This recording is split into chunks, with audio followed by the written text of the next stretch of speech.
Good evening. Good. Okay. That's our professional stance. Good evening. Oh. No, it's like, I can't even think. The game's over. We can move on. We're going to go back to the first game. All right, ladies and gentlemen.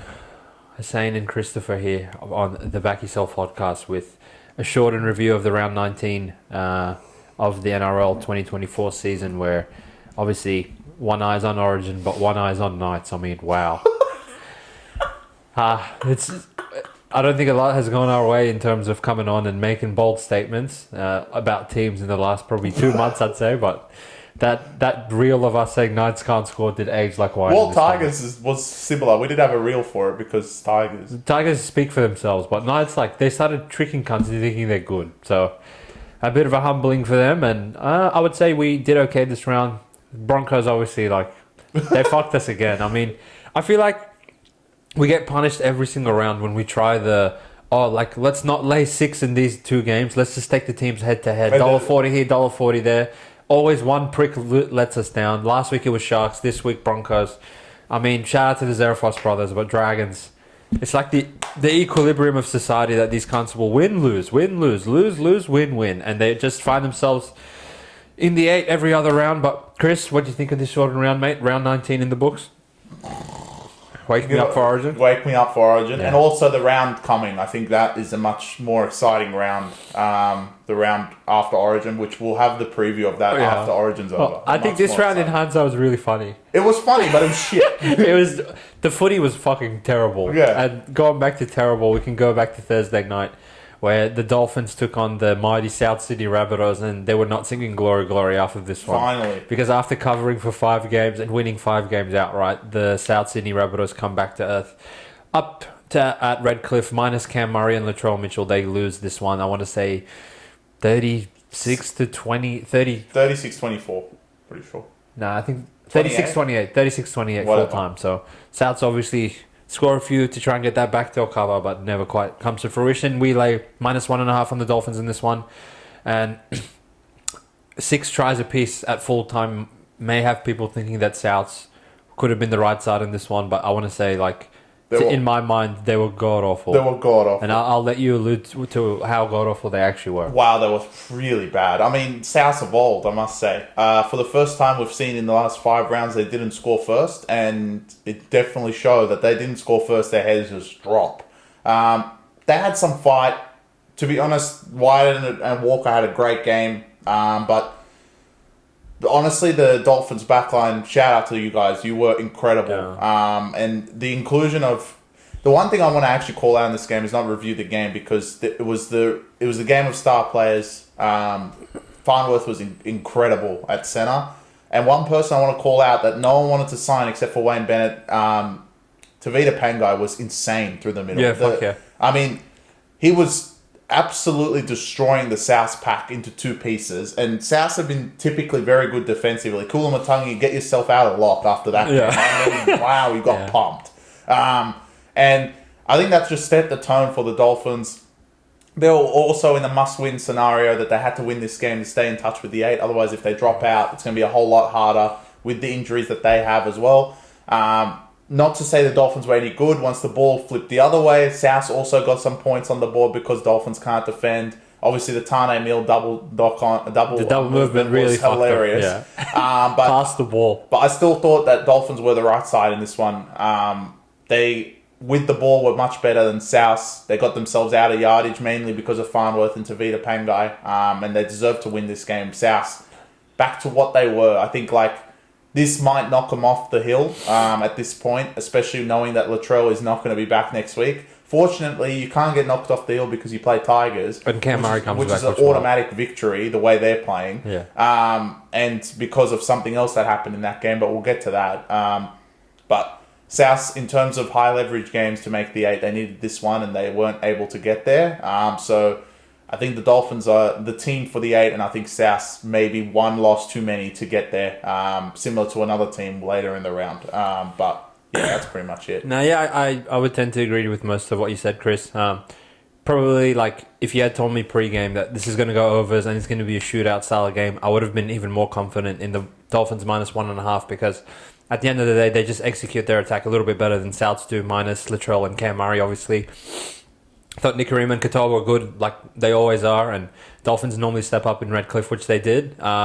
Very little resistance for Souths and Dolphins, actually, when you want to think about it that way. Like, for Souths to concede 36 for no reason, with as well as they had been defending the past couple of weeks, just stupid. Points. And for Dolphins to concede 28 to Souths, again, no fucking reason to do that either. So, Dolphins come away with a victory, and that's all they really needed out of this game. Obviously, once Marshall King went down, we thought, okay, like they're losing one too many players here. They're already down Gilbert. They're already down Flegler, and then to lose Marshall King, like that's a big shoes to fill in the middle of the field. But as Chris mentioned, Pangai coming in, I don't know like why more teams weren't knocking on his door to try to get him to finish the season with their club. I think he could help a bunch of teams, and he probably isn't going to chew a lot of your salary cap up to end this season. But obviously he's motivated to go back and reunite forces with Wayne Bennett, which kind of leads me to believe that he could end up in the red and green next season, which I think like he's better than Kepi, for God's sake, and I don't think anyone can dispute that. So shout out to Tavita Pangai. He's back for about 2-3 weeks now. I think he's playing some good footy, and shout out to the Dolphins for starting us off with a victory on Thursday night, which we have not had many of those this season. So our challenge was backing up the victory on Friday night, and I want to say probably 2.5 minutes into this game, I was like, all right, pay us out, because I mean, Tigers, like, there's just no words for you guys. And Benji said something extremely interesting, in my opinion, in the post-game presser of this one. He talked in the post. Where, first of all, he apologized to the fans. So I want to say, like, that was classy from you, because they really deserve... He should apologize from last week. No. So this is... I'm getting to there. So Benji actually... And this will make your head hurt a little bit, but it's actually true. Benji said, this is the first game of the season where we've dished out that piss-weak, pathetic effort. Yeah, it was this point. Yeah. And I thought about it, and I'm like... He's right. Look, they've lost games by big margins, but I don't think they quit against Roosters. I don't think they quit against, like, any... I couldn't think of a game where they actually genuinely walked out there and quit, and after 19 rounds, they went to PointsBet and quit. You could argue the Dragons game. I think they just couldn't score. Yeah, well... And it's not like Dragons put 40 on them. They seemed to score 30 quite easily. Yeah. They didn't do that to Tigers, so... I think this is like when you're garbage and you lose every single week, like the Tigers do, you can only keep trying for so long before it gets to a point where you look to your right, you see Lob, you look to your left, you see fucking Fataape, and then you're just like, Sharks score within 2 minutes, and you're like, all right, like Coruscant Sinbin, maybe it was marginally like he actually was square, maybe he wasn't. Like, it doesn't matter. It doesn't really matter because you would have got killed anyway. Agreed. And you did get killed in the end, so. I want to say for Sharks, good win to get them back on track, but he deserved maybe 1% credit because your opposition may as well have been a high school team in this one. And the offense did look pretty good without Nico Hines, though, I will admit. It did, but I think this is the round of, and hopefully one more game goes this direction, the round of the backlines. The superior backlines have definitely shown that they're the teams to beat, and you can see if you go across all 5 games this round, every team that won had the better backline, regardless of what they were in the forwards. And the Cronulla Sharks backline is elite, as we all know. They play every single week. Atkinson looked great. Trindle, I mean, I don't know what has happened to your speed, but wow. You can't run. But again, Cronulla looked much better without Hines. Much more relaxed. Got the ball to the outside backs. And Atkinson played great. Kicking game was better. I think kicking game was much better. Obviously, you're playing Tigers, but you did play much better. Hines played Tigers in Game 3 and managed to fuck that up. So, obviously, the future for Cronulla is without Hines, so they're going to have to continue this against better sides than Tigers. If they want a chance, well, if they're thinking premiership thoughts, then they have to finish in the top 4. So there's nothing they can really falter on with Dogs right on their coattails. This was a big win, one for their differential and one for the morale of the club. On the other side, Tigers, I think this nailed for me that you guys are going to come last. The first time all year that you've quit, I agree with Benji. I don't think there's been a game that quit the whole year, and this time was really bad. The Dragons won, the second one. The second one, but they also had a sin bin. Yeah. But I mean, that was... Well, they led at half-time, right? They led at half-time. That was a bit different. I think this game from start to finish they were awful. Yeah, to concede in the second minute to Atkinson off just a left foot step, and you can't bring this prick down. Like, I thought the alarm bells were singing very early in this one, and even though they equalised a few minutes later, like it was just a matter of time before Sharks got the ball, walked down the field, and even Sharks, in my opinion, have been conceding points at will to shit teams. And even the 5 hours that Tigers had the ball on their 10-metre line where Caesar threw the intercept to Ramian to watch them go 100 metres and have Katoa score the next play, I thought, okay, what you could see for the next 40 minutes might get scary from Tigers. Agreed. But again, I don't even blame them because if there's any team that has a reason to just give up on the season, it's them. Yeah, then they do now. I think the other team that was in contention, we'll speak of next, I think they definitely have a new resolve for whatever reason based on this round. But obviously based on Riles. But Tigers, season's done. I mean, it's a free fall to the bottom now. Let's see what game that you hold on and maybe pointlessly win or cover a line. Did they have 3 wins? 4. They won 4 games. They won 4 games. So 4 or 5? 4. No, I feel like it's 3. No, it's not because they're on the same as Para, so it's 4. Para have 4 wins? Yeah. Wow, I've seen everything. Yeah, they definitely have 4 wins after starting 2-1. Yeah. Tigers were fucking 4 and 22 last year, right? Or yeah, they're 4 and 20. 4 and 20. So they're gonna be 4 and 20. Yeah. Well, look, they're gonna. I think they might get to 5, but that's pretty much it. They'll probably win one pointless game in there. Do they play at Leichhardt again? They're probably. Yeah, they play Cowboys at Leichhardt. There's their win. So they will get one, but it's a free fall to the bottom. I think they've etched in that they're going to come last. To be a 50-point differential difference between you and Para is.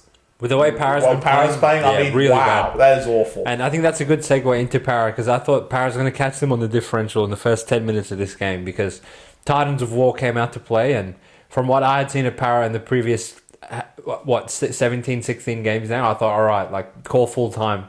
Once they went down 16-0, and the tackle that made I forget who it was, the Para player knock it on, the left winger Tango.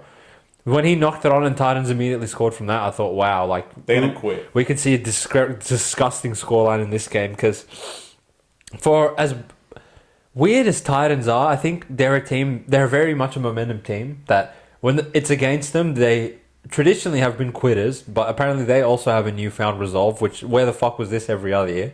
But traditionally, when they get on top of teams, they have been able to actually pile on the points, and we saw that in the Sharks game when they had the ball early, the Warriors game when they had the ball for the entirety of that game, and this game started off that way. I think the breaking point of this one was where it was 16-0 and Khan Pereira looked like he was just about to run around Gutherson to make this 22-0, but Dillbags comes, does the try-saving tackle in the corner.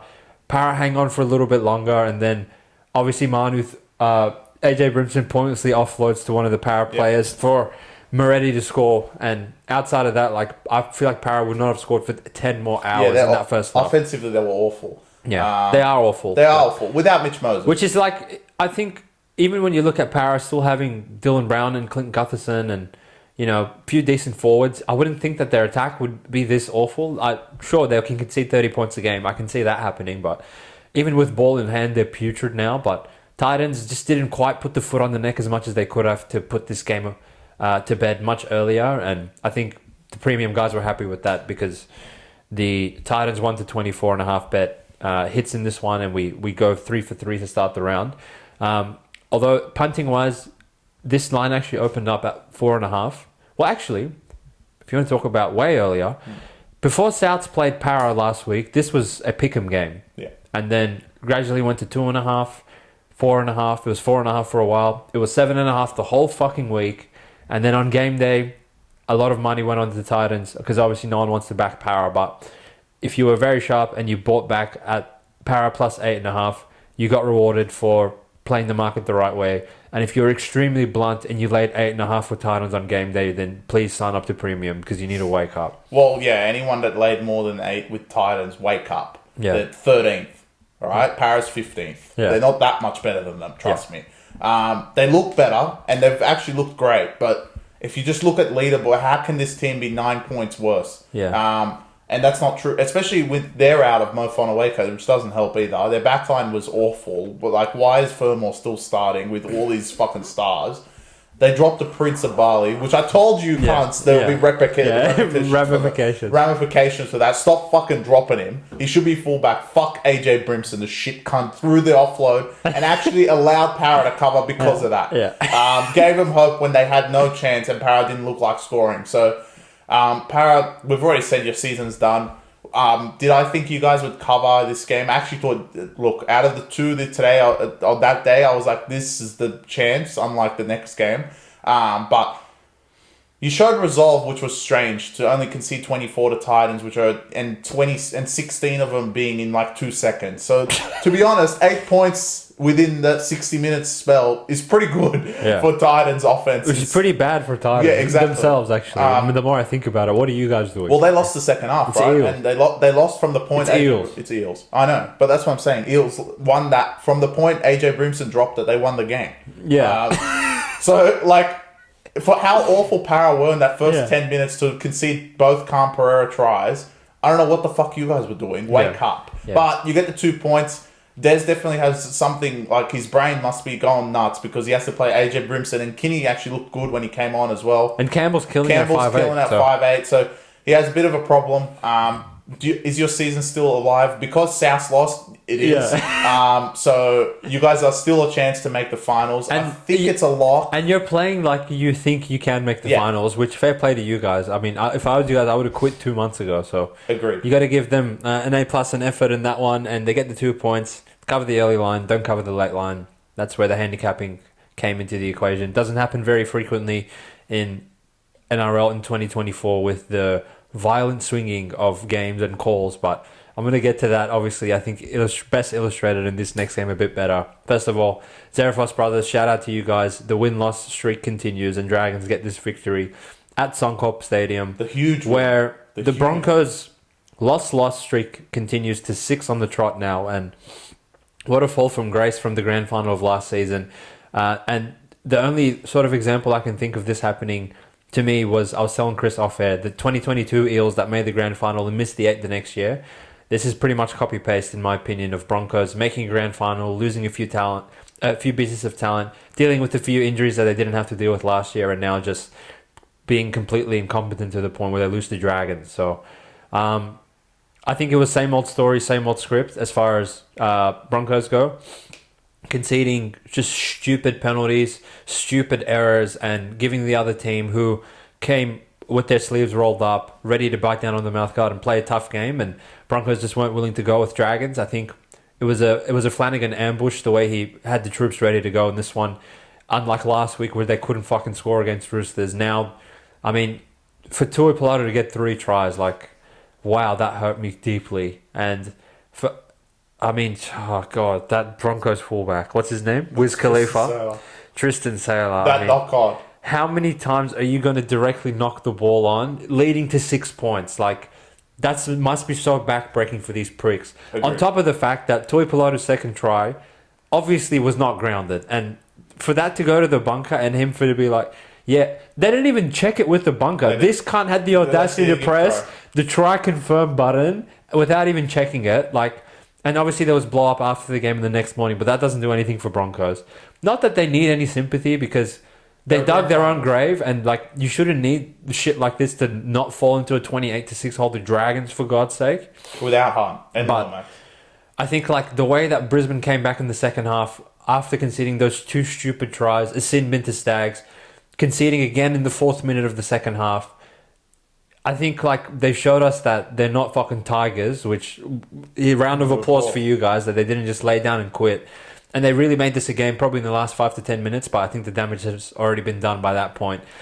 Even though Stags put his superhero cape on and scored those 2 brilliant tries, particularly the last one, was just one too many tries for them to chase back in the end. And Dragons get the chocolates, and Broncos, I want to say that that's probably officially your season done, in my opinion. It's season done. We said it and you would have seen our story, because our best bet was Broncos and Manly head-to-head, which Manly played Knights.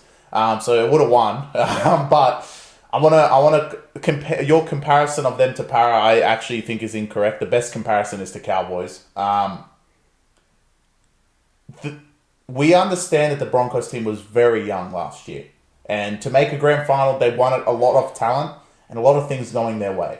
And it's a testament to one of our mates, actually, that said that successful teams to win, going year in, year out, and continue to be successful is to essentially take on every opponent as an individual, work hard, train hard, and make sure that you win that game one at a time. Brisbane have not done that this year. Brisbane have always thought this year is a redemption for last year. We should have won the fucking grand final. We didn't win the grand final. Cleary beat our ass. We're going to go back there and we're going to win it. And didn't think of the in-between.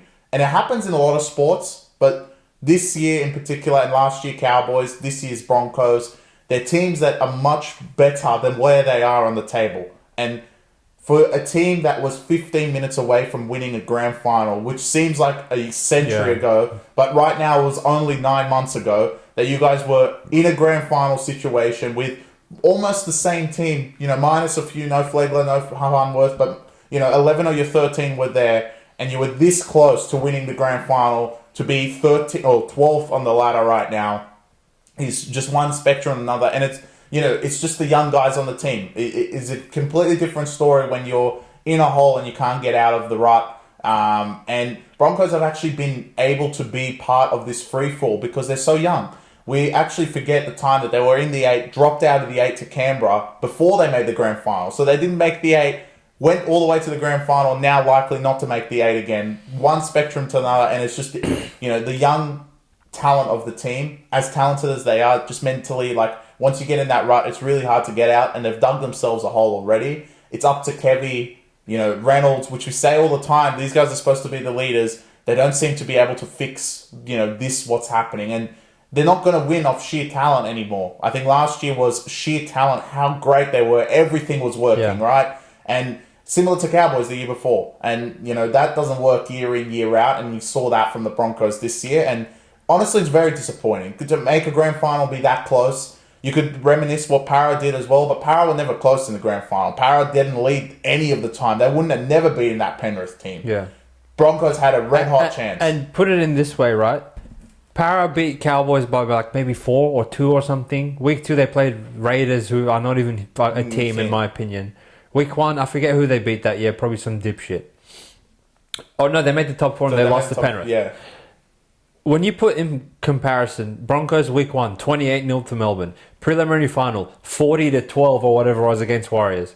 Grand final, 10 minutes to go. You're up 14 points against the defending premiers. And, you blow that, you come back, and now it's like the DNA across your team of what was working last year is just not quite there. I feel like they're pressing to try and solve things individually where there's no camaraderie between how they shift the ball anymore. It's like, all right, Ezra, can you maybe try and break the line or chip and chase or do something interesting because, okay, fuck it, you're tired, we'll go to Katoni and he can try and beat 4 players by himself. They've completely lost it. They've completely lost it. And like when you replace Reece Walsh with Wiz Khalifa and you replace Adam Reynolds with Josh Rogers and Jock Madden, like it's just not going to cut it anymore. And you don't have that decisive talent advantage to where you can just run out whoever and just murder teams by 30, 40, 50 points like you were last year. Now teams aren't afraid of them either. Obviously, when Carrigan and Haas are there, they're like much more physically intimidating. But without them, like when you start running out Kobe and shit, Dragons, by watching them play, I knew that, oh fuck, okay, they genuinely came here thinking, like, this is not Brisbane of old. We can get on top of these guys pretty easily. And in the end, like, Dragons really didn't even have to sweat it until the last 10 minutes because this game, they scored first, Brisbane hit back, Dragons after that was pretty much one-way traffic and then never relinquished the lead. But Dragons, like, in my opinion, wow, they're just not that good of a team. Like, for them to have 2 more wins than Broncos really like confuses me because I think that's just a testament to how good Flanagan's been coaching these guys that like to run out Marshke and beat Penrith and Broncos, like that there's no explanation in my mind besides coaching there. Well, look, now to flip over to the Dragons, which in my opinion, first of all, shout out to the Zarafos brothers because I'm going to be very high in hopes on your team because the way that you guys have been playing a lot of these games that we think you've written off has been a testament to what Flanagan's done to this team. And Dragons of last year. Actually, we didn't sit here and say it, but it's actually disrespectful from all the analysts and everyone that said that this team was going to come last with Flanagan. I mean, they were nowhere near last caliber. They have enough talent to not come last. If you had Raiders down there, then yeah, okay, but not this team. They've been much better than that, and now they're 9-8. I want to say. We've mentioned it a few times, but you had the worst 4 games probably coming up. The next 2, look. Give it all you got, but you probably fucking have no chance against Penrith and Melbourne. They are superior teams. They're 2 of the 3 teams that are probably going to win the comp. So, no shame losing to them, but essentially your top 8 now fringes on maybe one of the biggest Thursday night. I think it's a Thursday night game, maybe of your season at the Gong to play the Bulldogs. I think that will really set the tone. To lose 3 straight from beating Broncos is what Dragons usually would do. But is this Dragons team different under Flanagan with back-to-back defeats that we're assuming that's going to happen the next 2 weeks? It's going to be a lot different going to that Dogs game. So, look, Dragons are still a dead set chance to make the 8. I think they're much better than at least one team that's in there. And I think they already beat the fuck out of them. So, they're definitely a chance. It's just that Dogs game might be the one that just swings it one way or another. They're definitely going to be close. I want to give credit to the Dragons backline because they actually possess such big bodies and such powerful athletes that, after a while, tackling Ravalawa and Tuipulotu and Lomax when he's there and Moses Sully, the whole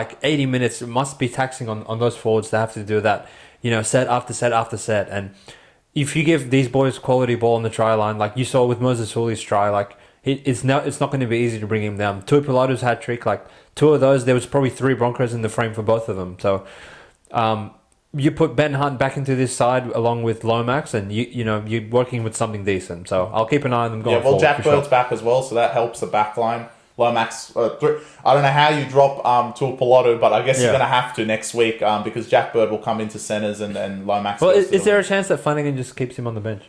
As a utility, because he came on playing back row. Yeah, because Jack Bird is more of that. He can do it all. So you might roll the dice. Maybe Lomax. I just think Lomax would want to run keep him on the wing. That's the thing. So I don't know what Flanagan does, but they do have a week off, I believe. I don't think they play next week. So he has a week to think about it before he takes on Penrith. But good luck with that. And to end the round, this is the massacre in Brookville. Most hilarious game of the round. I mean, just Knights. Knights were awful. Knights were, I want to say, worse than Tigers. And I don't think you'll fight me on this, Chris, because going to points bet is one thing with, pretty much essentially a fully healthy Sharks team. But going to play that Manly team, I'm not saying you should win. I'm not saying you should even cover, but 44-6 to that Manly team, absolutely awful.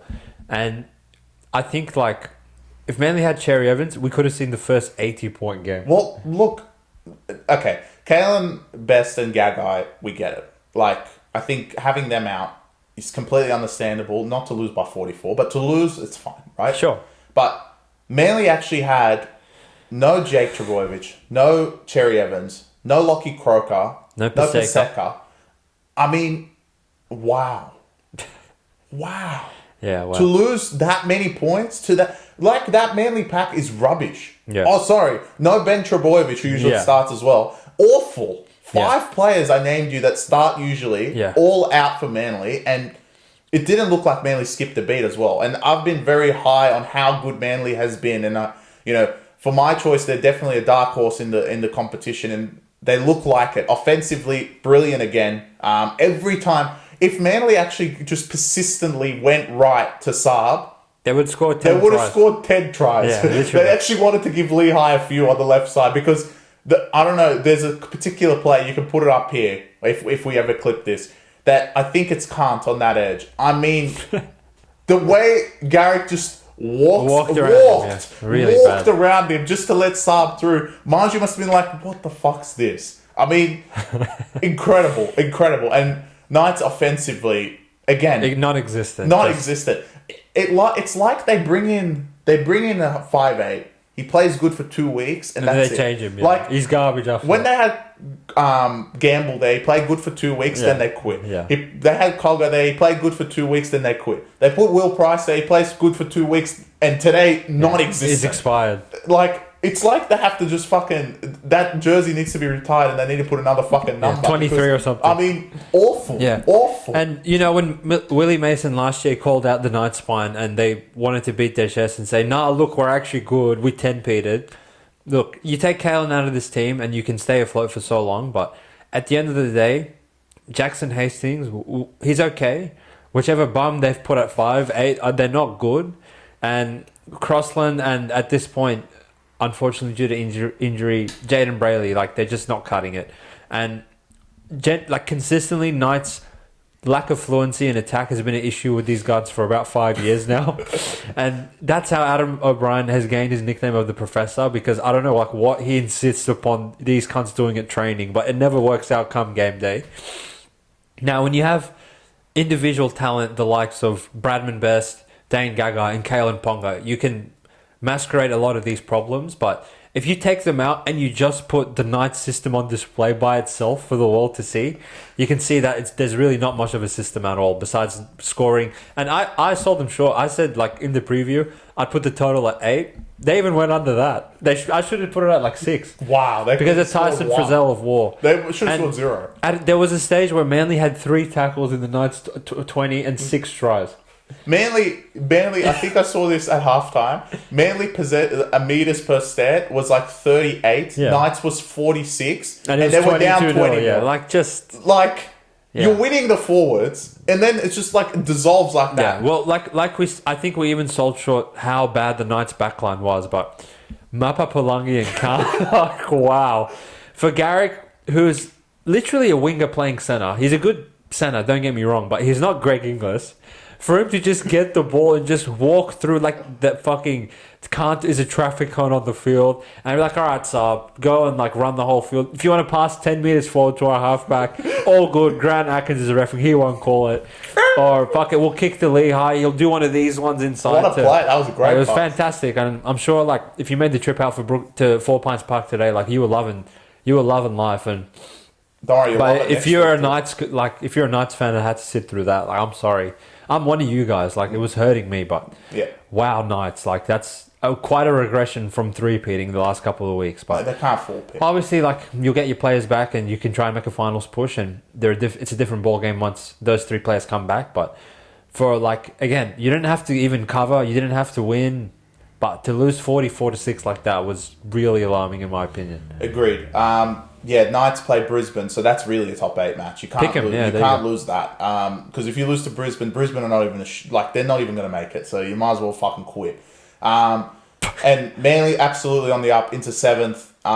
They're much better than 7th. I want to say. 4th.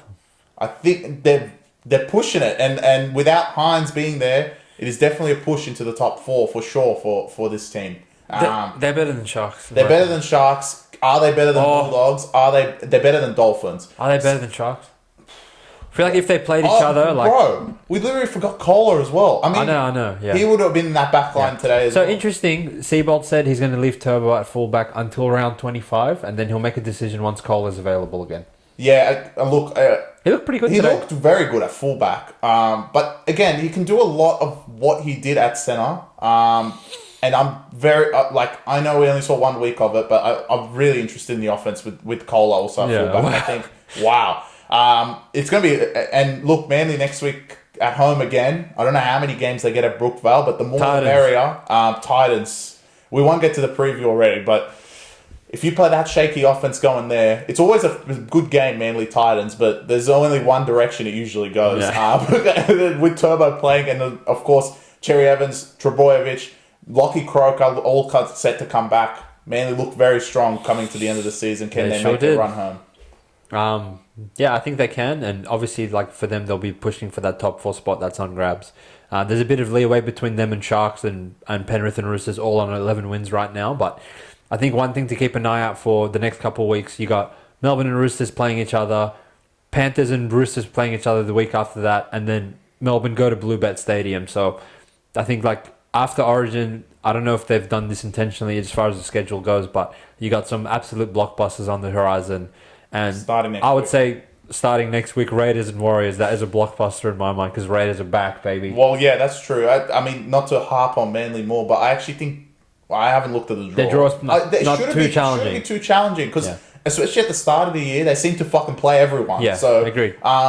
Yeah, I think it should be okay to make it to the end, but let's see how good they really are because now I've called them out. So can they score? Yeah. Well, this is the second week I've said their best offense and they scored 44, but it was nice, so it doesn't count. Again, we'll be like monitoring that the next couple of weeks. Obviously, the game of the season upcoming 3 sleeps away, so we'll be keen for that, and we're hoping for a Queensland victory in that one. All of you guys on premium, hopefully we end Wednesday night with a bit of extra money in your pockets on that one as well. I think it'd be rude not to send out a same game multi as well. Of course, yeah. The Prince next to me, we'll get him to cook in the lab the next couple nights. And, if you're having a punt on the Origin, best of luck, and we'll chat to you guys Tuesday evening like always because there's no days off here.